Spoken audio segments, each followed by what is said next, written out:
Bonjour à toutes et à tous, j'espère que vous allez bien. Bienvenue sur ma chaîne qui sera dédiée à ma passion pour la littérature. C'est la première vidéo que je filme, donc je suis pas sûre d'être 100% à l'aise ni très fluide, voilà, donc, ou même un petit peu gênée.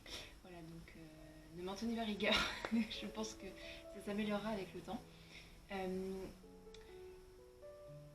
Pour une première vidéo, j'avais envie de vous parler de classiques, puisque je lis majoritairement de la littérature classique. Je pense que si vous me suivez sur Instagram déjà, ou si vous me connaissez personnellement, vous le savez, mais donc je lis principalement des classiques. J'ai donc envie de commencer avec une vidéo qui parlait de classiques, et de commencer avec une vidéo pour vous donner des conseils de classiques pour se lancer ou pour commencer à explorer la littérature classique si jamais vous n'êtes pas forcément spécialiste ou que vous n'en lisez pas régulièrement et que vous avez envie de commencer. Euh, la littérature classique, c'est une littérature qui peut faire un petit peu peur si on n'y est pas habitué. On a souvent aussi des souvenirs du lycée qui ne sont pas forcément très positifs. On a peut-être été un petit peu dégoûté de cette littérature et on a du mal, je pense, à y revenir, on va dire. Et voilà, donc ça peut être un petit peu intimidant si on n'a pas l'habitude et pourtant c'est une littérature, je pense, qui peut être accessible à tout le monde et qui peut nous apporter beaucoup de choses au-delà de l'aspect simplement littéraire. Donc dans cette vidéo, je vais vous présenter 15 classiques qui, je pense, peuvent être une bonne porte d'entrée ou de manière générale plaire en fait à une majorité de lecteurs et de lectrices, peu importe vos goûts littéraires à la base et peu importe votre niveau de lecture et vos habitudes. Évidemment, cette liste n'a pas vocation à être exhaustive, peut-être qu'elle ne fonctionnera pas pour tout le monde, mais en tout cas, moi, ce seraient les classiques que je recommanderais si jamais je devais recommander ça à quelqu'un qui n'apprécie pas forcément les classiques et qui a envie de les découvrir. Donc dans la sélection, j'ai essayé de varier un petit peu, de mettre des autrices, de mettre des livres de littérature étrangère. Ça va rester quand même assez classico-classique, j'ai envie de dire, de livres de littérature française. Voilà. Donc le premier livre que je voudrais vous présenter, ce sont Les Liaisons dangereuses de Pierre Choderlos de Laclos, qui est un livre que, à titre personnel, j'ai étudié au lycée en première. C'est un roman du 19e siècle, 18e pardon, 18e siècle, qui s'inscrit dans le mouvement littéraire du libertinage, qui est un mouvement qui a dépassé le cadre littéraire, qui explore la liberté d'esprit, la liberté de corps, les passions hors des mœurs sociales. Et, c'est donc le livre le plus connu de ce mouvement, et c'est un livre dont je pense que vous avez toutes et tous entendu parler. Donc, dans Les Légendes dangereuses, on va suivre deux libertins, Madame de Merteuil et le vicomte de Valmont, qui ont pour habitude de se jouer de leur proie, voilà, de prendre en chasse des jeunes personnes souvent innocentes et dont ils vont profiter. À la fois sexuellement et intellectuellement, surtout sexuellement. Donc ils vont se mettre des défis. Le vicomte de Valmont va devoir séduire Cécile de Volanges, qui est une jeune femme de 15 ans, assez naïve, sortie du couvent, prude également, vierge. Et la marquise de Merteuil va quant à elle séduire le chevalier d'Ancenis, qui est donc le prétendant de Cécile de Volanges. Et les deux libertins vont mettre en place toute une machination qui va viser à attraper les deux proies, entre guillemets, dans leur filet. Ce roman a comme particularité d'être un roman épistolaire, c'est-à-dire qu'il est composé de lettres que s'envoient la marquise, le vicomte, mais également les autres personnages. Le style épistolaire n'est pas du tout dérangeant, c'est pas forcément ce qu'on a l'habitude de lire, mais c'est assez fluide, c'est assez intéressant. On y trouve la personnalité de tous les personnages qui est vraiment mise en avant par leur style et par leur écriture, et c'est ça qui est vraiment très intéressant. Parmi les thématiques qu'on y trouve, on trouve la thématique évidemment de la liberté sexuelle, des mœurs, de l'amour évidemment.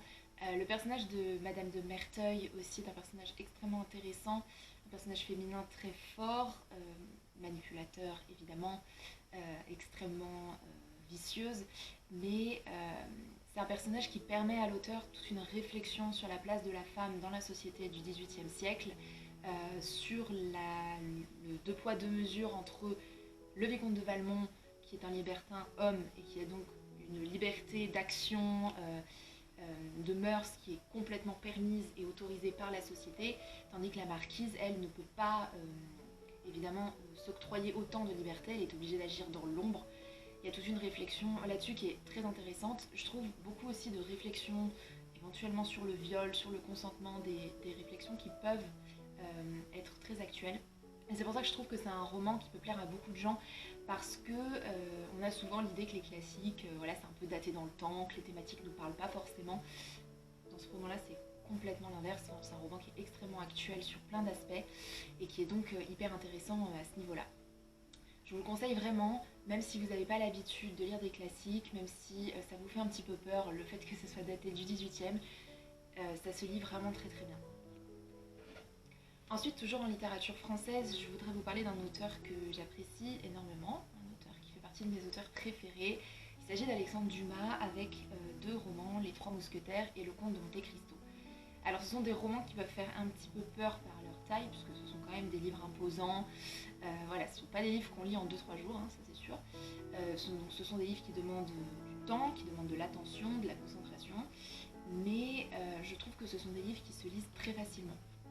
Ce sont des livres que je vous recommande si la taille du livre, si le nombre de pages ne vous fait pas peur, parce que voilà, je sais qu'il y a beaucoup de gens qui sont peut-être un petit peu, qui trouvent un peu rédhibitoire la taille des livres, mais ces livres-là vraiment se lisent tout seuls.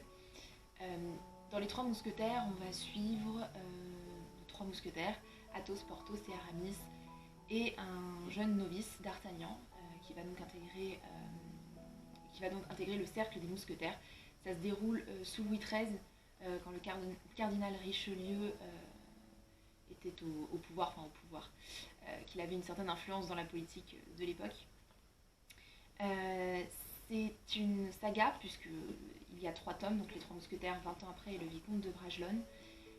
C'est un roman qu'on pourrait classer dans la catégorie de KPDP. Je vous rassure, si vous n'aimez pas trop le KPDP, je pense que ça peut plaire quand même. C'est un livre où il y a beaucoup de rebondissements, il y a beaucoup d'action aussi. Chez Dumas, de toute manière, il y a souvent énormément d'actions, de péripéties, puisque c'était un écrivain qui écrivait des romans feuilletons, donc qui étaient publiés chaque semaine dans un journal, et le but, c'était quand même que les lecteurs restent accrochés à ce qu'ils lisaient. Donc il fallait que chaque semaine, il y ait un petit peu de tension, un petit peu de quoi donner envie aux lecteurs de continuer à lire. Il y a vraiment des moments où on a l'impression de lire un thriller. Donc malgré la taille, c'est quand même un livre que je vous recommande, parce que je pense que pose pas de problème de lecture a priori. Enfin, je veux dire, si vous n'avez pas l'habitude de lire des classiques, c'est pas du tout un livre qui va vous poser problème. Et en plus, si vous aimez les romans historiques, ça va forcément vous plaire, parce que c'est un roman historique. Donc voilà, si la période du XVIIe siècle vous intéresse, je vous le recommande vivement. Et donc j'enchaîne sur Le Comte de Monte Cristo du même auteur, qui à titre personnel est mon roman préféré, donc peut-être que je suis pas objective en le plaçant dans cette vidéo, mais je pense quand même que c'est un livre qui peut plaire. Dans Le Comte de Monte Cristo, on suit Edmond Dantès, qui est un jeune homme à qui tout réussit en apparence. Il va devenir capitaine du vaisseau dans lequel il travaille, il va se marier avec la femme qu'il aime, mais le jour de son mariage, il est arrêté et accusé à tort par 3 hommes en fait qui le jalousent. Il y en a un qui jalouse son poste de capitaine, l'autre qui jalouse sa femme, et le troisième qui va les aider pour d'autres raisons. Et ce sont 3 hommes qui vont causer la perte d'Edmond, qui va passer 14 ans en prison, et qui va revenir ensuite pour se venger, et qui va mettre en place un plan de vengeance qui est vraiment rocambolesque, assez inédit en littérature, et vraiment captivant. Le Comte de Monte Cristo, c'est un héros extrêmement attachant. Vraiment, moi, c'est un de mes personnages préférés de la littérature. C'est un héros qui est complexe, qui est absolument pas manichéen, qui a des valeurs que l'on admire, mais qui se tient beaucoup à la doctrine, la fin justifie les moyens, parfois un peu trop. Donc c'est un livre qui étudie les limites qu'on doit se fixer quand il s'agit de se venger, jusqu'où l'homme est prêt à aller pour accomplir une justice, et à quel prix. Est-ce que ça vaut la peine de détruire des vies entières pour réparer une injustice ou réparer son injustice? C'est un livre qui se lit tout seul, vraiment. C'est un livre avec énormément de péripéties, de retournements de situation, de plot twists. C'est vraiment un livre qui vous tient en haleine parce que vous avez envie de réponses, on est avide de savoir. C'est un livre aussi qui questionne l'identité, puisque le comte de Monte Cristo va user de diverses identités pour accomplir sa vengeance. Des identités que parfois on ne le reconnaît pas. Voilà. C'est un livre que je conseille à tout le monde en fait, parce que je trouve que ça peut changer la manière dont on envisage la lecture, dont on envisage la littérature, dont on envisage même notre vie personnelle en fait. C'est vraiment un livre que je vous conseille et je vous conseille de le lire en version intégrale. Je sais que c'est un gros livre, hein, il fait 1300, 1400 pages peut-être. Ça peut être rédhibitoire. Je sais qu'on est tenté de le lire en version abrégée, mais que ce soit pour ce livre-là ou pour tous les classiques, je vous conseille vraiment de les lire en version originale parce qu'on perd tellement en fait avec la version abrégée. Oui, on va couper peut-être des passages qui en apparence sont pas aussi intéressants, sont pas aussi stimulants, sont pas aussi prenants, mais ce sont des passages qui ont leur intérêt dans la compréhension globale de l'histoire et s'ils ont été mis là par l'auteur, c'est pas par hasard. Donc faut vraiment, voilà, je vous conseille vraiment de lire en version intégrale, même si ça vous prendra forcément plus de temps, plus d'énergie aussi, plus de concentration, peut-être qu'il y aura des passages qui vous intéresseront moins, mais dans l'ensemble ça a vraiment beaucoup plus d'intérêt de le lire en version originale. Toujours en littérature française, cette fois un petit peu plus récente, je vous parlais d'une autrice, Colette, avec Chéri, qui est l'un de ses livres les plus célèbres, peut-être l'un de ses chefs-d'œuvre, voire son chef-d'œuvre. Colette, c'est une autrice qui vivait et écrivait dans la première moitié du XXe siècle. Je sais pas tout à fait, je crois que Chéri, c'est plutôt dans un livre de l'entre-deux-guerres, je suis plus sûre, 1920, tout à fait, un livre de l'entre-deux-guerres. Voilà, donc dans Chéri, pardon, on va suivre Léa, qui est une courtisane, une ancienne courtisane d'une cinquantaine d'années, qui va s'éprendre d'un jeune homme qui s'appelle Chéri, enfin qu'elle appelle Chéri. Et ce jeune homme a une vingtaine d'années, donc il est beaucoup plus jeune qu'elle en fait. Ils ont presque une relation maternelle ou filiale. Et ce livre va donc décrire leur histoire d'amour. C'est un livre qui est très court, hein, comme vous voyez, il fait même pas 200 pages, donc c'est vraiment un livre qu'on lit très vite. En plus c'est vraiment intéressant, donc voilà, ça se lit en quelques heures, vraiment. C'est un livre qui va traiter de plusieurs thématiques qui, à titre personnel, m'intéressent énormément en littérature, comme le genre, le travestissement, l'androgynie, voilà, parce que Chéri est un homme qui est souvent décrit avec des caractéristiques très féminines, qui est attiré par des objets féminins, par des caractéristiques de la féminité, tandis que Léa, qui a un ascendant en termes d'âge et aussi en termes psychologiques sur Chéri, tenir un rôle masculin, ou du moins un rôle qu'on attribuerait socialement aux hommes. Et Colette joue vraiment sur ces codes de la féminité et de la masculinité au sein d'une relation. Je trouve que ce sont des thématiques aussi, comme je vous le disais, pour les liaisons dangereuses, qui sont très actuelles, qui peuvent vraiment s'inscrire dans une réflexion contemporaine sur le genre, sur la sexualité, sur l'androgynie, sur voilà, la remise en question des normes de genre et de sexe que l'on observe actuellement. Au-delà de ça, le style de Colette, moi je le trouve magnifique. Enfin, je trouve que c'est vraiment très bien écrit, c'est très fluide. Vraiment à chaque page, on est émerveillé par la beauté du style. Donc je vous le conseille aussi pour le style. Je vous conseille de manière générale, si vous commencez les classiques, de vous plonger dans l'œuvre de Colette, parce que c'est une autrice qui est vraiment très intéressante, qui a une vie passionnante et qui la retranscrit extrêmement bien dans ses écrits. C'était vraiment... voilà, elle a écrit une œuvre qui est vraiment incroyable, magistrale, avec des livres qui sont assez abordables, qui sont généralement très courts, donc ça vous permet peut-être de ne pas vous décourager à l'idée de cette lecture. Voilà, donc je vous recommande Colette à 100%. Ensuite, je vais rester dans les autrices, mais partir en littérature étrangère, et je vais vous parler de Jane Austen avec Orgueil et Préjugés. J'ai lu tous les romans de Jane Austen, je crois, enfin les 6 grands romans de Jane Austen, je les ai lus. Je pense quand même que le plus connu, qui est donc Orgueil et Préjugés, c'est celui qui vous intéressera le plus si vous n'avez pas l'habitude de lire de la littérature classique. De manière générale, la littérature britannique, c'est une littérature classique que je trouve qui est extrêmement abordable. Peut-être un peu plus que la littérature française. En tout cas, les gros classiques de la littérature anglaise, dont fait partie Jane Austen, sont vraiment des livres extrêmement abordables pour des lecteurs novices. Moi je me rappelle avoir lu Orgueil et préjugés au collège et je n'avais eu aucun manque de compréhension de lecture, aucune difficulté à lire. C'est vraiment un livre qui se lit tout seul. Donc on va suivre deux personnages, Elizabeth Bennet, qui est une femme de l'aristocratie britannique, qui a un caractère assez fort, assez déterminé. Voilà, c'est vraiment une héroïne forte, qui ne se laisse pas marcher dessus. Et Darcy, avec qui elle va entreprendre une histoire d'amour qui ne démarre pas sous les meilleurs auspices.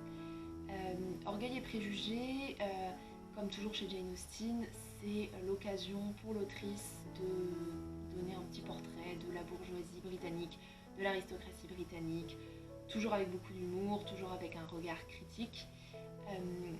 Je trouve que c'est un livre de romance, hein, clairement c'est une histoire d'amour, qui reprend beaucoup de codes actuels de la romance, notamment dans les fanfictions, dans les livres qu'on peut lire en ligne, sur voilà, le slow burn ou enemy to lovers. Enfin, ce sont des tropes que vous devez connaître si vous vous intéressez au milieu des fanfictions. Voilà, je dirais que c'est un peu un livre qui a eu beaucoup d'influence, alors peut-être pas directement, mais qui a eu beaucoup d'influence sur énormément de genres contemporains. C'est un livre, même si vous n'aimez pas les histoires d'amour, que je vous recommande, parce que il ne s'agit pas uniquement d'histoires d'amour, il s'agit aussi de critiquer certains mœurs de l'aristocratie britannique, critique du mariage notamment, enfin de pas mal de choses qui sont très intéressantes. C'est pas du tout gnangnan comme on a souvent l'impression, enfin on caractérise souvent Jane Austen comme une autrice un petit peu peut-être gnangnan, voilà, pas forcément adaptée aux gens qui n'aiment pas trop les histoires d'amour. Je trouve que pour Orgueil et préjugés, c'est pas tout à fait vrai, c'est quand même un livre qui se lit extrêmement bien et qui traite de thématiques auxquelles on peut s'identifier, donc je vous le conseille. Ensuite, une autre autrice britannique extrêmement célèbre et à juste titre, Emily Brontë, avec Les Hauts de Hurlevent. Donc j'aurais pu vous conseiller Jane Eyre, parce que de manière générale, je vous conseille les sœurs Brontë pour la littérature britannique. Que vous soyez novice ou pas, ce sont des livres à lire, mais à titre personnel, j'ai une préférence pour Les Hauts de Hurlevent et Emily Brontë. C'est voilà, un classique indémodable et qui fonctionne extrêmement bien si vous voulez vous lancer dans la littérature britannique et dans la littérature classique. Donc dans Les Hauts de Hurlevent, on va suivre Heathcliff, qui est un jeune homme qui a été adopté par une famille britannique qui habite dans les Landes, une famille de l'aristocratie. Et Heathcliff va tomber amoureux de Catherine, qui est donc l'un des deux enfants de la famille dans laquelle il a été adopté. C'est une histoire d'amour qui va pas très bien terminer, je vais pas vous spoiler, mais c'est pas une histoire d'amour qui va très bien finir. Et Heathcliff va entreprendre une vengeance contre la famille, mais aussi contre d'autres familles des environs, car il les tient responsables de l'échec de son histoire avec Catherine. Et donc il va en quelque sorte maudire un petit peu la génération suivante qui va essuyer les frais des ancêtres et des aînés. Donc Les Hauts de Hurlevent, c'est aussi une histoire de vengeance, comme le Comte de Monte Cristo. C'est aussi une histoire d'amour, c'est un peu des deux.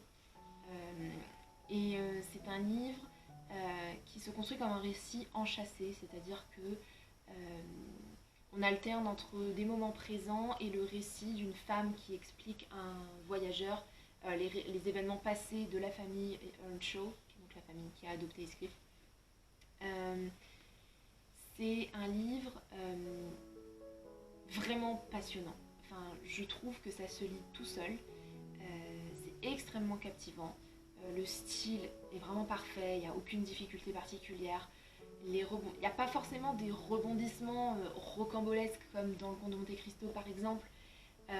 Tout est relativement prévisible, mais on est quand même tenu en haleine parce que les personnages sont extrêmement intéressants. Ils sont très complexes. Heathcliff est un anti-héros vraiment parfait, enfin, c'est un antagoniste qui est un héros, donc c'est quand même assez particulier. Malgré ça, on a forcément un peu de sympathie pour lui. Enfin, c'est vraiment un livre que je vous recommande pour commencer la littérature classique ou la littérature étrangère de manière générale.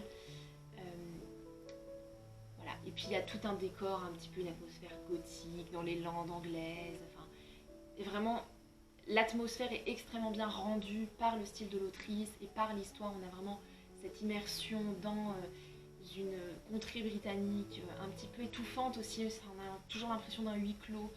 Enfin, c'est vraiment hyper intéressant, c'est pas hyper long, voilà, je vous le conseille vivement. Je termine sur un dernier livre de littérature britannique, toujours au 19e siècle, avec le portrait de Dorian Gray d'Oscar Wilde, qui est un livre quand même très très connu. Donc là j'ai l'édition en anglais. Je lis pas souvent en anglais, mais ce livre-là je l'ai lu en anglais et il se lit très très bien si vous avez un niveau d'anglais correct.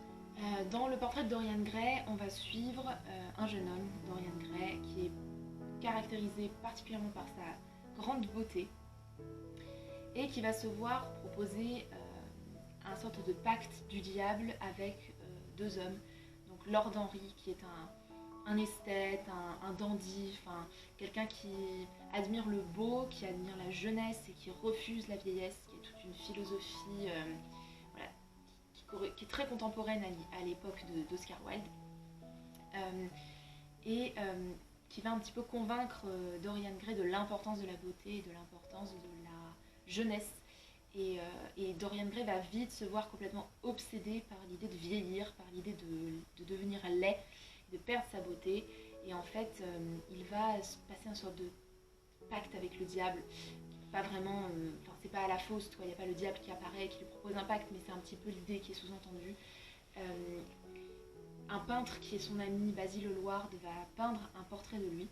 Et en fait, à chaque fois que Dorian Gray va accomplir une mauvaise action, c'est le portrait qui va subir les transformations physiques qui sont dues à cette mauvaise action, puisque dans la philosophie d'Oscar Wilde, dans la philosophie du roman, chaque mauvaise action en fait entraîne un vieillissement non seulement de l'âme, mais aussi de l'apparence physique. Et donc Dorian Gray va multiplier, va s'engouffrer dans une spirale de violence, de meurtre, de laideur morale, et qui va attaquer en fait son portrait, qui va devenir de plus en plus laid, et lui va rester éternellement beau, éternellement jeune. Voilà, évidemment, vous vous en doutez, ça peut pas bien se terminer, mais c'est un livre extrêmement intéressant parce qu'il aborde divers sujets philosophiques comme notre rapport à la jeunesse, notre rapport à la vieillesse, notre rapport à la beauté, la dichotomie entre la beauté physique et la beauté morale, également des réflexions sur l'art et le rôle de l'art dans la manière dont on se perçoit. C'est vraiment un livre qui est assez court et en fait qui regorge de thématiques très intéressantes. Le trio de personnages de Dorian, Lord Henry et Basil représente un petit peu trois types de personnages qui vont chacun avoir une vision des choses assez différente. Basil va représenter l'artiste, Lord Henry va représenter le philosophe un peu malsain, Dorian est plus un homme d'action. Voilà, c'est un trio qui est très intéressant. C'est un livre qui est très intéressant, qui s'inspire beaucoup du courant fantastique. On le voit notamment à la fin. Et évidemment, le fait que le portrait vieillisse, il y a des éléments surnaturels qui sont intégrés à l'histoire. C'est un livre très très facile à lire, vraiment. L'histoire est très passionnante, très intéressante. Le personnage de Dorian est très complexe. Donc je vous le recommande vivement. Voilà, je vais dire ça à chaque fois que je vous le recommande vivement, écoutez. Je vais rester en littérature étrangère et vous parler de littérature russe. Alors si vous ne savez pas, j'adore la littérature russe, c'est vraiment une de mes littératures préférées. Donc quand j'ai décidé de faire cette vidéo, je me suis dit que c'était impossible que je la fasse sans intégrer un livre de littérature russe. Et c'était pas évident parce que je trouve quand même que la littérature russe est une littérature assez exigeante, que les grands classiques de la littérature russe, je ne les conseillerais pas à des lecteurs novices. Je pense qu'il faut un petit peu de l'expérience entre guillemets. Il faut quand même avoir lu un certain nombre de classiques avant de pouvoir les apprécier, avant de pouvoir s'y habituer. Ce sont des livres qui sont généralement assez complexes, assez longs, très philosophiques. Donc c'est peut-être pas les meilleurs livres à conseiller pour des débutants, on va dire, ou des débutantes. Mais j'ai quand même trouvé Le Joueur de Dostoïevski, qui est sûrement une très très bonne porte d'entrée à Dostoïevski, qui est un auteur quand même assez complexe. En tout cas, ses grands romans très connus comme Crime et Châtiment, Les Frères Karamazov, etc. Ce sont des livres quand même beaucoup plus complexes, beaucoup plus longs. Le Joueur, ça se lit très bien. Moi, je l'ai lu au lycée. Donc, Le Joueur, c'est un livre qui met en scène Alexis, qui est un homme qui est addict au jeu d'argent, au point de se ruiner complètement et de tomber dans une déchéance morale et financière. C'est un livre qui est inspiré de la vie de Dostoïevski, puisque lui aussi a eu des problèmes d'addiction et d'argent à un moment de sa vie. C'est un livre qui se lit très facilement, qui questionne énormément le rapport au jeu d'argent, l'addiction, en fait, le thème de l'addiction de manière générale, pas uniquement, alors là c'est mis en scène dans le cadre des jeux d'action, mais c'est pas uniquement à ce niveau-là que c'est étudié, que ça peut être analysé, c'est aussi sur l'addiction de manière générale et sur ses conséquences sur les hommes. Voilà. Il y a aussi le personnage de Pauline, qui est un personnage extrêmement intéressant, honnêtement assez stéréotypé, de la femme fatale, la femme dangereuse, la femme manipulatrice. Bon, évidemment, ça c'est aussi une question d'époque, hein, donc il faut le lire avec notre regard actuel et avec le recul actuel. Mais ça reste un personnage intéressant. C'est un livre qui est une bonne introduction à Dostoïevski, parce que Dostoïevski c'est un auteur qui aborde beaucoup de thématiques très philosophiques, très métaphysiques dans ses œuvres. Et dans Le Joueur, on en parle également, mais ça reste quand même très abordable et ça permet, je pense, de goûter à Dostoïevski avant de se plonger dans ses œuvres un petit peu plus grandes, un petit peu plus... voilà, peut-être un petit peu plus intimidantes. Voilà, donc je vous conseille, si vous voulez vous lancer en littérature russe, de commencer par Le Joueur. Enfin, en littérature étrangère, je vais vous parler du Joueur d'échecs de Stefan Zweig, qui est un auteur du XXe siècle, qui est un auteur autrichien, qui a écrit énormément de courtes nouvelles, de nouvelles, qui sont extrêmement abordables si vous n'avez pas l'habitude de lire de la grande littérature classique. Ce sont des livres qui sont très courts et qui se livrent très très facilement. J'ai sélectionné Le Joueur d'échecs, qui est mon préféré de tous ceux que j'ai lus pour le moment, qui va suivre en fait un champion du monde d'échecs sur un bateau, voilà, qui se rend à New York à Buenos Aires, selon le résumé, ça fait longtemps que je l'ai lu. Donc sur un champion d'échecs qui va rencontrer, voilà, qui va jouer plusieurs parties sur le bateau, évidemment, qui va toutes les gagner assez facilement, et qui va en fait être un petit peu intrigué par la présence d'un homme qui joue extrêmement bien aux échecs, qui pourtant n'a aucune expérience professionnelle, et qui a l'air complètement fasciné par les jeux d'échecs, et en fait suivre un homme qui a été emprisonné par les nazis avant la Seconde Guerre mondiale, et qui, pour seul échappatoire, s'est mis à s'intéresser aux échecs. Je vous en dirai pas plus, parce que l'intérêt c'est quand même de découvrir la nouvelle.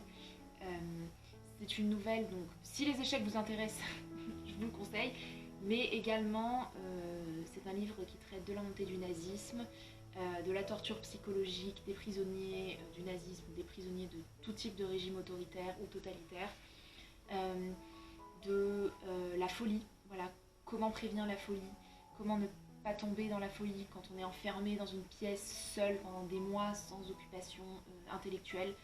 Donc c'est un livre très intéressant qui s'inscrit vraiment dans la littérature de Zweig, qui était complètement abusé par les montées des totalitarismes et notamment la montée du nazisme en Autriche.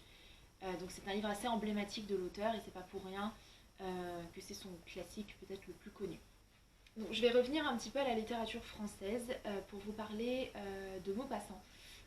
Pas d'une œuvre en particulier de Maupassant, mais des œuvres de Maupassant, notamment de ses nouvelles. Maupassant, c'est un auteur du 19e siècle que vous avez sûrement déjà étudié à l'école, j'imagine, puisque c'est un livre généralement qu'on fait étudier aux élèves, notamment au collège. Maupassant, c'est un auteur qui est extrêmement abordable parce que ses écrits sont très courts, parce qu'il traite de thématiques qui sont souvent assez intéressantes, notamment de la littérature fantastique. C'est un auteur qui traite aussi des thèmes de la folie, des hallucinations, parce que c'était un homme qui souffrait de maladies mentales. Donc le thème de la maladie mentale est assez présent dans son œuvre. Je vous conseille notamment Le Horla, qui est sa nouvelle la plus connue, qui traite de la folie d'un homme qui ne sait pas si les hallucinations qu'il voit sont vraies ou sont synonymes de folie et de paranoïa. Comme d'habitude avec Maupassant, la littérature fantastique en général, on n'a jamais vraiment la réponse à la question. Donc ce sont des livres qui permettent aux lecteurs et aux lectrices d'avoir leurs propres interprétations des situations. Donc ça nous donne une certaine liberté de réflexion sur l'œuvre qui est assez intéressante. Ça nous permet donc d'y penser, d'avoir nos propres avis. Et ça c'est vraiment très bien. D'autres nouvelles que je vous conseille, comme La Petite Roque, Boule de Suif qui va traiter notamment de la prostitution. Donc de manière générale, je vous recommande Maupassant, c'est vraiment un auteur extrêmement abordable et pense qu'il peut plaire à tout le monde au vu des thématiques abordées. Dernier roman avant que je passe à la poésie et au théâtre, je voudrais vous parler de Victor Hugo, qui est quand même un auteur incontournable de la littérature classique et un auteur qui a écrit tellement que de toute manière on trouve toujours quelque chose d'intéressant chez Hugo. Et je voudrais vous parler de mon roman préféré de Hugo qui est 93. Je sais que c'est pas forcément le roman que tout le monde préfère, généralement. Ouais, il y a Les Misérables évidemment, mais je recommande quand même pas Les Misérables à des débutants de littérature classique, c'est quand même un livre très exigeant. J'aime bien Notre-Dame de Paris mais sans plus, et je trouve que 93 c'est un livre qui est vraiment passionnant et extrêmement abordable si vous voulez tenter Hugo. 93 c'est un roman historique qui se passe lors de la Révolution française et plus particulièrement lors de la contre-révolution vendéenne. On va suivre le marquis de Lantenac qui va mener des paysans royalistes notamment pour tenter de récupérer le pouvoir royal, de redonner une certaine légitimité au pouvoir royal qui a été décimé par la Révolution. Donc c'est un épisode de la Révolution qu'on connaît un petit peu moins, en tout cas que je ne me rappelle pas avoir étudié forcément en détail à l'école. Mais c'est un épisode qui est extrêmement intéressant et ça va être l'occasion pour l'auteur de traiter de diverses thématiques en lien avec la Révolution. Déjà jusqu'où notre idéologie doit aller, jusqu'où doit-on aller pour suivre nos idées, quelle confrontation peut-on trouver entre nos idées personnelles, nos idéologies, nos valeurs, nos principes et la vie de nos proches quand les deux sont en contradiction. Il y a différents personnages qui appliquent cette leçon de diverses manières. On a des personnages qui sont intransigeants sur leurs valeurs, leur morale, leurs principes et qui n'hésiteraient pas à sacrifier leur famille pour aller jusqu'au bout de leurs idées, tandis qu'il y a d'autres personnages qui vont plutôt privilégier leurs sentiments personnels, leur empathie humaine et qui vont donc trahir potentiellement ces valeurs auxquelles ils croient pour justement poursuivre leurs sentiments. Donc je trouve qu'il y a vraiment une dichotomie très intéressante et la question aussi qui se pose c'est à quel point suivre notre idéologie peut nous détruire personnellement, peut nous affecter en tant que personne puisqu'on a sacrifié des proches, finalement à quel prix, à quelles conséquences ça peut avoir sur nous. Voilà, je fais référence à la fin pour ceux qui l'ont lu. C'est aussi un livre très documenté sur la Révolution, donc je vous le conseille si vous êtes intéressé par cette période historique. Il y a notamment tout un passage au milieu du livre d'une réunion entre Robespierre, Marat et Danton, qui sont trois personnages emblématiques de la Révolution. C'est vraiment un échange d'idées, de valeurs entre ces trois personnes qui avaient quand même des idéaux, certes, qui pouvaient se retrouver, mais qui étaient aussi des personnalités complètement différentes. Ce passage est très intéressant. C'est pour ça que je vous conseille de le lire en version intégrale, parce que je crois que dans la version abrégée, ce passage est largement mis de côté. Voilà, oui, ça ne participe pas forcément directement à l'intrigue, mais c'est une manière d'avoir un débat sur les idées et sur les idées de la Révolution de manière générale qui est extrêmement intéressant. Voilà. Donc c'est un livre que je vous conseille si vous aimez les romans historiques, la période de la Révolution, Victor Hugo, voilà. C'est un roman que je vous conseille vraiment. Je reste dans Victor Hugo, mais je vais vous parler de son théâtre avec Lucrèce Borgia, qui est une de ses pièces les plus connues, peut-être pas la plus connue, mais une de ses pièces les plus connues. De manière générale, le théâtre de Hugo, je vous le conseille, c'est quand même assez abordable.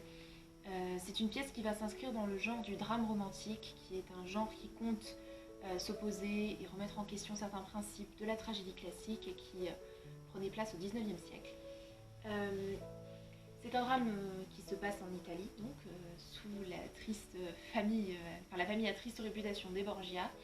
Et on va suivre le personnage de Lucrèce, une femme qui est décrite comme monstrueuse, incestueuse, amoureuse de son fils, sans savoir que c'est son fils. Un monstre, mais c'est également une femme qui a ses complexités, ses démons, son rôle de mère qu'elle n'accepte pas, mais qu'elle veut accepter en même temps. Enfin, il y a toute une réflexion sur la maternité quand même qui est assez intéressante. C'est un personnage qui reste attachant malgré sa monstruosité. C'est un livre quand même que je vous conseille vraiment si vous voulez lire du théâtre et vous lancer dans la littérature du théâtre. Voilà, bon, le théâtre ça pose généralement peu de problèmes au niveau du style, Peut-être qu'éventuellement la tragédie classique peut être un petit peu complexe, mais sinon dans l'ensemble, je trouve quand même que c'est pas des lectures qui sont hyper exigeantes à ce niveau-là. Ensuite, je viens vous parler d'une autre pièce de théâtre, cette fois de littérature étrangère, et justement c'est ma pièce de théâtre préférée. C'est Une maison de poupée d'Henrik Ibsen. Donc Ibsen, c'était un auteur norvégien qui écrivait à la fin du 19e siècle. Une maison de poupée, c'est l'histoire de Nora, qui est une femme mariée à un homme qui s'appelle Elmer. Euh, Nora est une femme au foyer. Elle est traitée comme une petite fille par son mari qui la prend de haut, qui la traite comme une enfant, qui est extrêmement condescendant, faussement bienveillant avec elle. Et Nora n'en peut plus. Voilà, Nora est en train de craquer. Elle est complètement dépassée par cette situation. Elle a l'impression de ne plus vivre.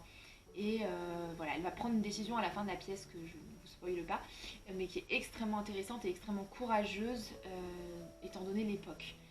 Ibsen, c'était un homme qui avait beaucoup de considération pour la condition féminine, qui en avait totalement conscience, et donc ses pièces sont très avant-gardistes pour l'époque, et même, je dirais même avant-gardistes pour notre époque.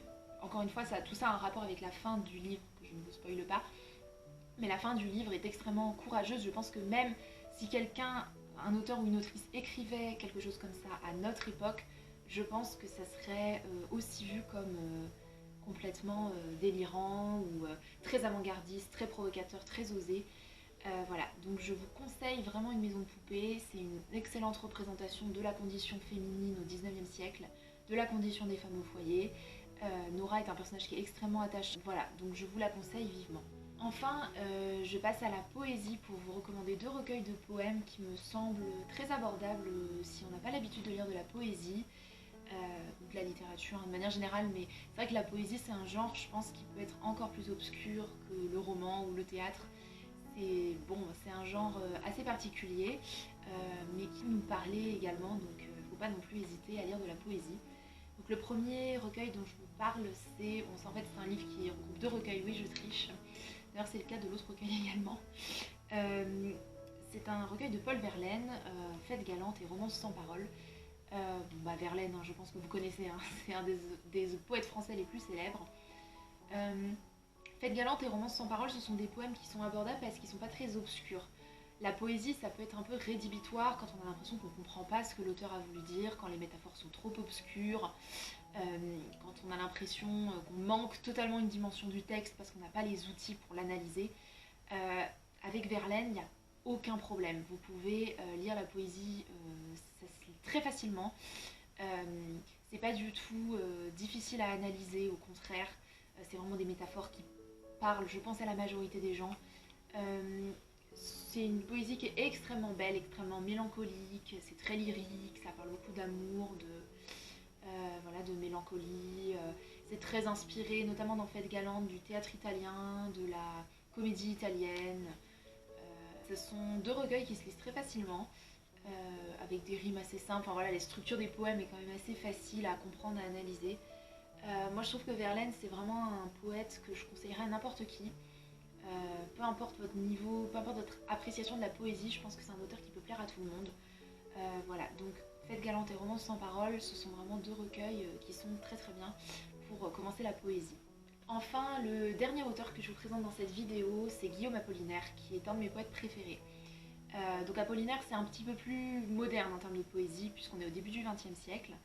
Et puis il y a beaucoup de révolutions au niveau de la forme, beaucoup de remises en question de la poésie traditionnelle. Mais Apollinaire, c'est une bonne introduction à la modernité poétique qui va prendre place tout au long du XXe siècle et qui va vraiment remettre en cause toutes les formes poétiques des siècles précédents, les poncifs, les topos de la poésie. Ça commence en partie avec Apollinaire. Donc dans le recueil que je vous présente, il y a 2 recueils en fait en un, donc Alcool et Calligramme. Alcool, c'est de la poésie comme on la connaît, je veux dire avec des vers, des strophes, des rimes. Ce sont des poèmes, je trouve, assez simples en fait, assez évocateurs, qui mettent en scène la ville, la campagne, l'amour, des thèmes poétiques quand même assez classiques. Moi, quand je lis Apollinaire, j'ai vraiment l'impression de lire quelque chose d'universel qui peut parler à tout le monde. Je trouve toujours que ces poèmes me touchent personnellement, comme si Apollinaire me parlait directement. Et je pense que ça peut le faire avec beaucoup de personnes. Voilà. Donc je vous conseille vraiment de lire Alcool. Je vous conseille aussi de lire Calligramme. Donc, bon, les calligrammes, je pense que vous savez ce que c'est, mais ce sont des poèmes qui jouent énormément sur la forme. Par exemple, voilà un exemple de calligramme. Euh, donc c'est hyper intéressant de voir qu'Apollinaire utilise le dessin pour dire aussi. Et que la forme du poème n'est jamais anodine. Hein, c'est toujours censé illustrer quelque chose, donner davantage de sens aux mots et aux poèmes. Voilà. Donc ce sont deux recueils que je vous recommande, même si vous n'avez pas l'habitude de lire de la poésie. Je pense que ça parle à tout le monde. C'est la fin de cette vidéo, merci de l'avoir regardée jusqu'au bout. Comme je vous l'ai dit au début, cette liste n'est absolument pas exhaustive, donc n'hésitez pas dans les commentaires à proposer d'autres classiques que vous conseillerez à des gens qui n'ont pas l'habitude d'en lire ou qui veulent redécouvrir la littérature classique. J'espère que ça vous a plu et je vous dis à bientôt pour une prochaine vidéo.